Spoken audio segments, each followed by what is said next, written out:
রাদিয়াল্লাহু তাআলা আনহু থেকে এমন অনেকগুলি হাদিস রয়েছে। সময়ের স্বল্পতার জন্য এই বিষয়ের কাছাকাছি হাদিসগুলিকে ছেড়ে দিয়ে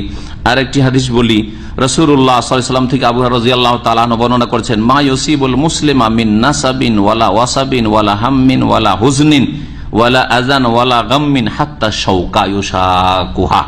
ইল্লা কাফফারাল্লাহু বিহা মিন খাতায়াহু। যে কোনো মুসলিমের উপর যদি কোনো রকমের কষ্ট আসে, নাসাব কষ্ট, কোনো কষ্ট হয়েছে, মানসিক শারীরিক কষ্ট হয়েছে, ওয়ালা ওয়াসাবিন অথবা কোনো রোগ ব্যাধিতে আক্রান্ত হয়, বালা মুসিবত, অসুখ ওয়ালা হাম্মিন অনেকের চর্মরোগ আছে, পেরেশান হয়ে যান, না আল্লাহ আপনাকে উঁচা মর্যাদায় পৌঁছাতে চাইছেন, চর্মরোগ ছাড়ছে না আপনার, হ্যাঁ দীর্ঘদিনের আপনার ওই ক্রনিক যেগুলোকে রোগ ব্যাধি বলা হয়, ডিজিজ, জি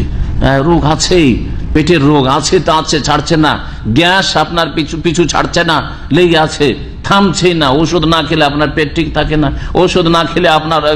মাথার ব্যথা থামে না, সবকিছুতে নেকি আছে, সবকিছুতে আল্লাহ পাক আপনার কল্যাণ চেয়েছেন।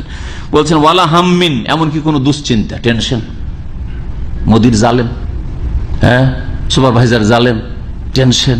বা পাশে হিংসুক চাকরি করে, একই দেশের লোক, আপনি একই ভাষাভাষী, আর তারপরে আপনাকে ওখান থেকে উৎখাত করার চেষ্টা করে, এর মাধ্যমে আল্লাহ পাক কল্যাণ চেয়েছেন, আপনার কল্যাণ চেয়েছেন, ধৈর্য ধরেন। ওয়ালা হুজনিন অথবা কোনো শোক, ওয়ালা আজান অথবা যে কোনো কষ্ট,